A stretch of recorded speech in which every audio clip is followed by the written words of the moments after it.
Everybody, what's up? Circus here. This time we're coming at you with a video that was a viewer request. They were asking us to go over different play styles in the game. So I brought in Herf because he's Mr. Know-It-All when it comes to these kind of things. So how you doing, buddy? I'm doing great. How about you? Not too bad. Now, before we start the video, we're trying to decide exactly how many play styles in the game are they, and we came up with 17, right? I would argue that there are 3 in the game, but 2 Three. that are relevant. 3. All right. Why don't you explain Yeah. what those 3 are? So I would say that it's either OTK, control, or stall. Okay. So OTK, Mm-hmm. Which control, is, or stall. So yeah, what is an OTK? an OTK is a one-turn kill. So it's defined by so a deck that has an OTK playstyle focuses on saving resources until it can kill you in 1 turn. So 4,000 to 0 in 1 turn. That's what a true OTK is.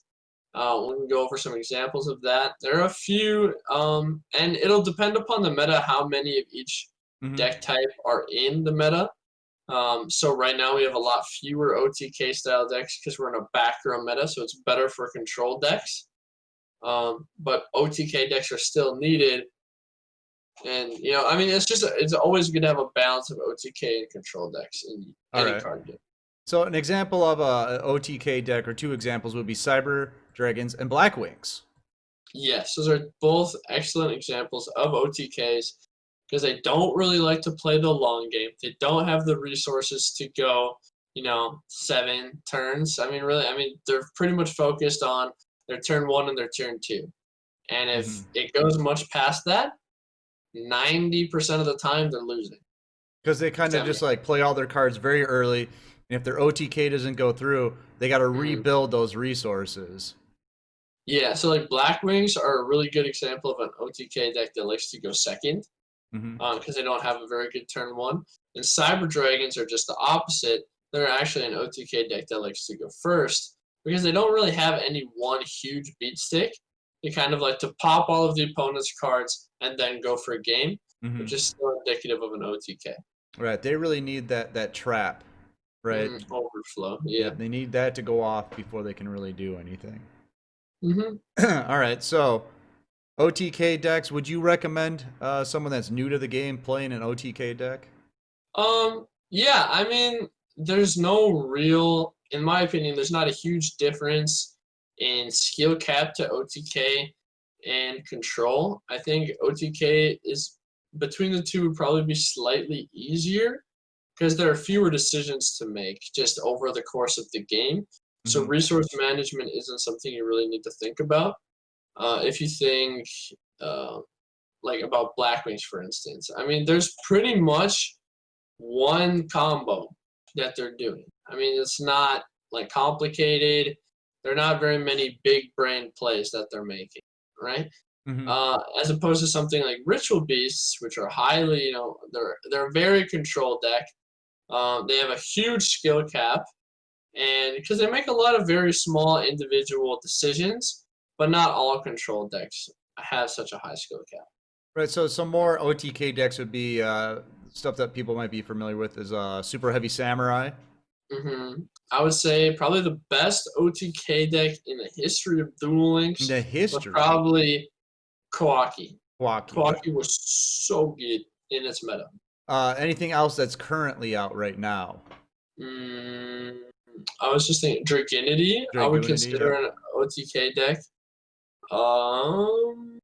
There's not a lot of decks right now. No, a lot of decks, I don't want people to get confused. Yes, you can kill your opponent. Like Element Sabers can summon Purgatrio and win on 1 turn, but we'll get into their play style. It's not really necessarily like an OTK style. Yeah, that's not their main focus. When you talk about the style of deck, you're like, what is the main focus? Or like the highest percentage, like, of when you would try to use it. Because like Black Wings can kind of play control lane. If they have Necro Valley and 3 close, they can maybe play a little slower. But the vast majority of the time, they're killing their opponent on 1 turn. They're very aggressive. Okay, so why don't we talk a little about control then, because we keep hinting at it. Control, basically, you want to be able to control the board. You want to control your opponent's actions, right? You want to be in control of the game state. Yeah. I've heard it put as you want to control your opponent's will to have fun. Oh, that's always So like nice. That's nice. you're saying, you could combo or you could just not. You know what Right. I'm saying? Like they're very much, back row reliant. There a lot of them will kind of scale in resources or have what am I thinking of? Let them Dude, hang, folks. Let them hang. I'm blanking. They will just kind of ramp up in resources, if you Hmm. will. Over So like time, yeah. Yeah, over time. So like Shiranui may start with just that one level 6, right? But over time, they will go through their flow chart and land on a level 10 plus this plus that with the help of their back row, pop everything, and then they're in a controlling state of the game. But you have to be able to get there, and that's where it comes to controlling play style. Right, and as you Herb was saying, Shiranui and Witchcrafters are two great examples of this style of play. Because basically, when your opponent does something, you want to be in control of whether or not you're going to let it happen. Are you going to let them Hmm. synchro summon? Are you going to let them normal summon? Are you going to let them attack? Are you going to, what are you going to let them do? And these decks are obviously pretty good at that. If like your opponent like summons out the Squire, it's like, okay, am I going to let them bring out the Tuner? And if they bring out the tuner, am I going to floodgate it? And that's where you are. Yeah. With control, you're trying to be in charge of what's going on in the game. Yeah, you want to be in the driver's seat in both turns, if that makes sense. Like OTK style decks, they don't, you just kind of go through your combo. Control always needs to be thinking about their resources and their opponent's resources, which kind of makes them uh, harder in some ways than OTK decks. Although OTK decks, I'm not saying that they're small brain. I'm just saying in general, Well, like because with control. control decks, it's like, okay, if I do this, then they're going to Hmm. respond in this way. Then I can Hmm. respond with that, and then they're going to. So it's kind of like chess, where you're trying to think like 5, 6, 7, 8 moves ahead if you can. Yeah. You're always trying to predict what's going to happen 2 or 3 turns down the road. And the nice thing about a lot of the things for control decks is that a lot of times they've played enough of the meta to kind of map out their flowchart versus those decks in their heads. Right. Does that make sense? Like most decks have played against Shiranui, so they know about where they want to interject in each time. So they've played against Blackwings, they know in general when's a good time to interrupt Blackwings. Whereas with a So OTK deck, most of the time you're just gonna play through whatever. It's like, okay, I know I'm playing Shiranui. They probably have a floodgate, but what am I gonna do except just run my combo and hope it works? You know. yeah, Whereas with um, control, you might be like, maybe I'll set this monster this turn because I'm not trying to kill him in one turn, and I'll, mhm. maybe I'll live for another turn, and then be able to make a play. Whereas OTK is like, we gotta do it now. We gotta do it now. Yeah. I think that's probably one of the luxuries of playing a control style deck is that the majority of the time it's not do or die, right? You can kind of take a step back and kind of think about your situation. When a lot of OTK style decks, that decision's already made up for you. Hmm. But again, it's just very meta reliant, and right now we are in just like a controlling Huge control back meta. control meta with a lot of back row. And I mean, Neos is another great example of a control deck that we don't have up here. It's just very much I'm going to set my back row. Can you play through it? And you mean invoke Neos? Yeah, invoke Neos for sure, for Yeah. sure. Or Element Saber, invoked Element Elements of it. Sabers, anything with the invoked engine, right? We're going to be running a lot of back row. Yeah, I mean, although I would argue that the early like Scrap Goblin, Alistair variant, Oh, yeah, that was like like, the you'd go that into your was the Black Rose Dragon, and then, yeah. Black Rose, Magalenica, OTK. I mean, that Right. was as OTK as you can get. Right, yeah. I mean, I think in general the invoked engine is pretty controlling if you look at all of their Well, you throw that monsters. Cositis on the board, and what are you going to Yeah, do? I am or now in even charge of the field. or even the two that we don't have. I mean, the invoked engine is very much catering to controlled style Control decks. style. Okay. I mean, you have Cocytus, which in Duel Links is very impactful, but you also have Caliga, which limits to one monster effect and one attack per turn. Hugely controlling, That's a especially controlling thing. Yeah. yeah, especially when we played in a Dark Lord meta. You put down a Cocytus, Dark Lords were handcuffed. Right. But then you look at the two that we don't have. We don't have Mechaba, which is essentially an ultimate providence on legs. You discard to negate and banish, which is kind of the crazy thing about it. Mm-hmm. And we don't have Raijin, which is just a generic Book of Moon for all of your opponent's monsters. So, I mean, it's just a very controlling engine. So most of the decks that play with the invoked engine will have control elements to them. And then one deck that I think a lot of people will know that is a control style, in case you didn't realize it, but Arrow Mages. That's one that a lot of new players like to play, and that is definitely a control style. Some people would argue it's stall, but I would say some people are wrong. I can see how it kind of goes into it a little bit, yeah. Yeah, I mean, it's definitely a heavy control deck where it's like, I'm playing the long game. Like the long game, right? Yeah. But it's definitely not stall, because stall is very distinctive, especially in Duel Links. Yeah, and we'll get into that one in a second. But another example would be Triamids. Triamids, very control based, because like their opening hand, I mean, I've never seen a Triamid player OTK someone. No, I don't think so. I don't think it's possible. I mean, unless you're like Alpha Wayne. Mm-hmm. I mean, I've just never seen it happen. You have to play over time, slowly boost up your monsters, slowly boost up your card advantage, and then you're in a better position. But that starting hand is almost always like, oh crap, is this enough? Right. You know, like like every hand you get is like, I have one pop here. Right. When am I going to use this one pop? If I get through this turn, I'll be fine because I'll be able to search out enough cards where I'm going to draw like a Treacherous or something. Right. But like that, like those first couple turns is like really nervy, and then so it's about when does your deck peak, Yeah, with control decks, like you said, it takes a while. It's like a snowball going downhill. It slowly gets bigger. That's what I was thinking of. Snowballing. Snowballing. There you go. Yes. Perfect. And with that, we'll move on to stall.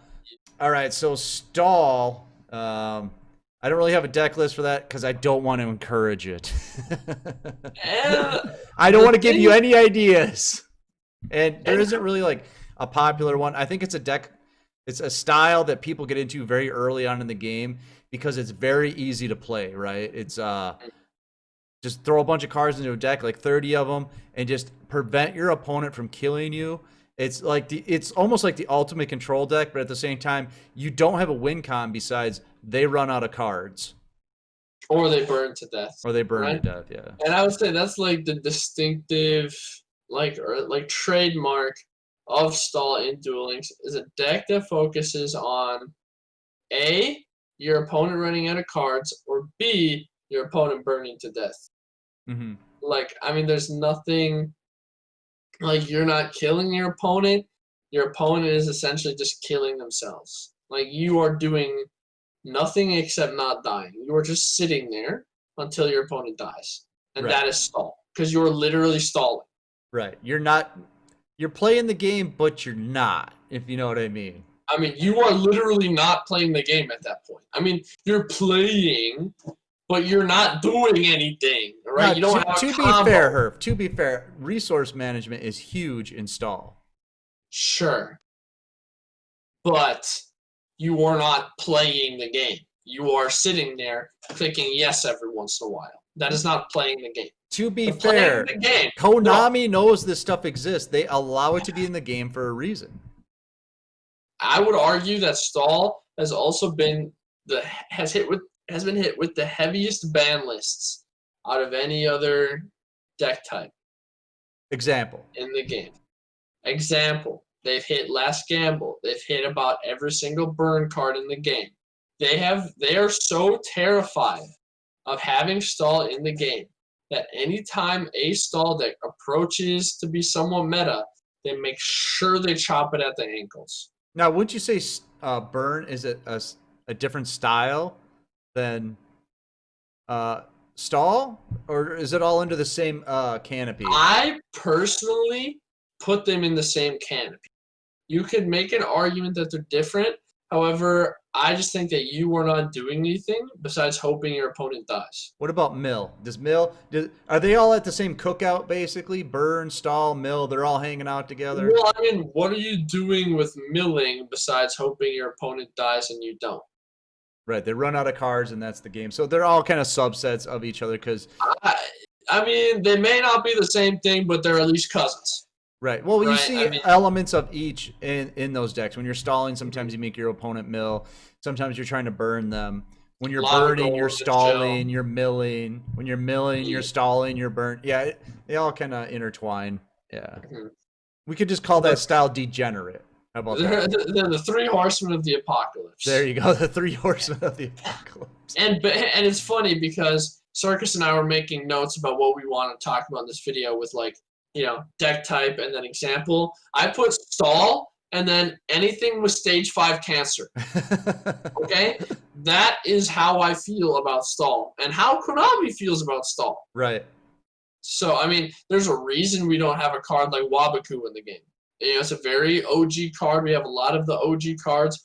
Wabaku is stall because you just activate it and you're immune to all destruction and damage for a turn. Really? Yes, you just Wabaku for a turn and you're good. What was it? A spell or a trap? It's a trap. So you could recycle it with endless trap hell. Yes, Oh my God. that is a stall card. Right. Or there's a reason they didn't give Vijam the Cubic Seed as a playable card in the game.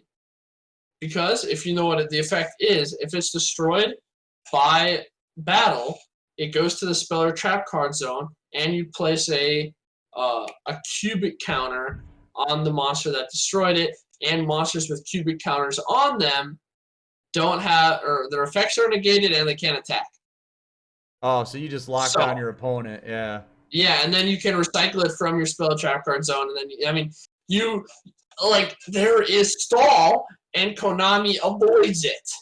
Like there are two, like they're just, Konami does not like stall, and because stall is not fun.